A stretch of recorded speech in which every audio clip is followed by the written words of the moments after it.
Good evening, folks. It's Diamond with the Oppenheimer Ranch Project and Magnetic Reversal News, bringing you a magnetic excursion update Sunday, March 9th, 7:30 p.m. Mountain Time, 2025. A number of earthquakes, including a 4.1, was felt across Southern California today, near Malibu, certainly rattling nerves. And a major storm system is developing, and that means severe weather this week. Keep calm. It's boom time. At least one dead and others injured after severe storms cause widespread damage in Texas, the nexus of the schmexis. Severe storms in Ellis and Johnson counties led to the death of one man and injured others as powerful winds overturned RVs and semi-trucks.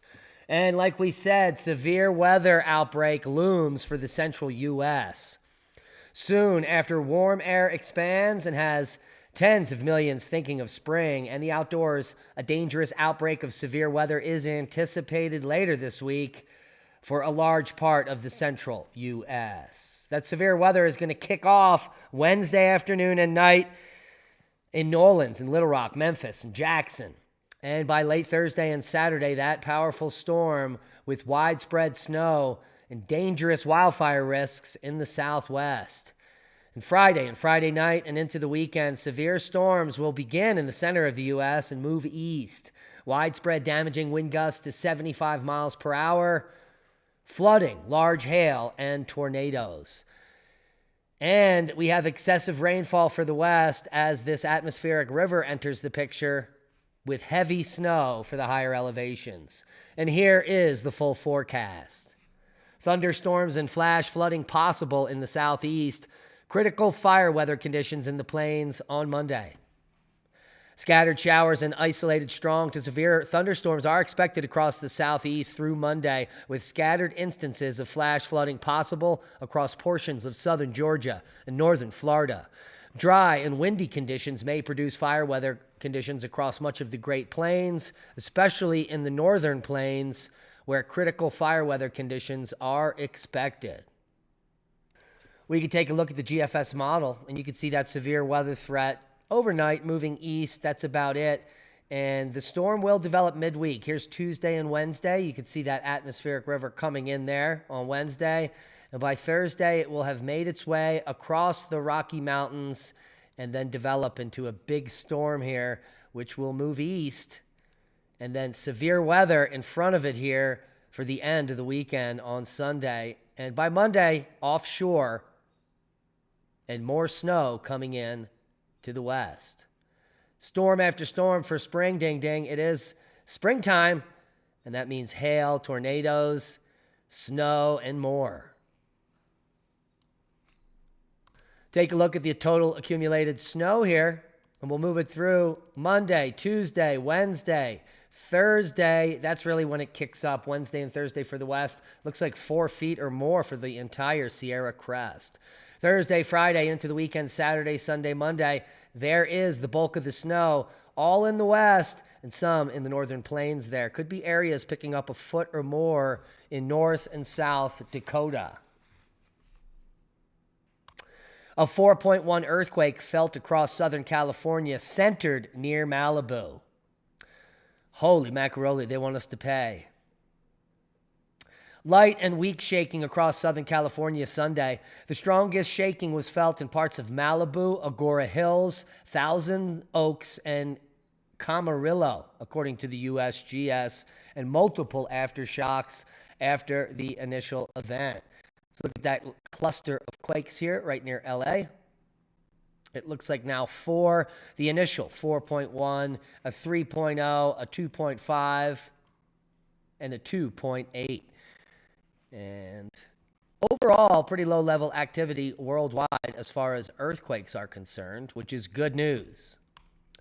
Worldwide volcano news for the 9th. First on the list is Reventador to 14,000 feet. Liwatobi reported puffing and passing. Santa Guito to 14. Ducono, 9,000-foot plume there. Ibu, an eruption was reported today. Sokorajima, 7,000-foot puff there. Semanu, who knew? Now you do. Volcanic ash visible from the ground. Nevado de Ruiz to 20,000 feet. Fuego to 16,000 feet. Con Leon, an eruption was recorded today. Santa Guito to 14,000 feet. Ibu, puffing and passing. Sakurajima exploded today to 7,000. Volcanic ash has dissipated at Nevado de Ruiz. Semanu, 15,000 foot blast there. Volcanic ash has dissipated at Fuego. And that wraps up the list for the day. Hey. Space weather's been very boring. We did have a low-level G1 geomagnetic storm yesterday, care of coronal hole 21, but all that fun activity has come to a close. There is that little pop in energy about 24 hours ago. Actually, about 16 hours ago was the peak. And we peaked on College Station here at KP7. My goodness. The auroral activity is coming to an end. KP now hovering around 2 or 3 for most stations. And with very few sunspots on the disk, it doesn't look like we'll have anything exciting happening anytime soon. Quick look at telemetry. You can see when that coronal hole hit 24 hours ago, and now everything is calming down. BZ is coming into neutral position, and it appears as if the plasma speed has leveled off. A strange X-ray signal could be coming from a doomed planet. Astronomers have detected mysterious X-ray signals coming from a nearby white dwarf star for more than 40 years. And now we may know where they're coming from.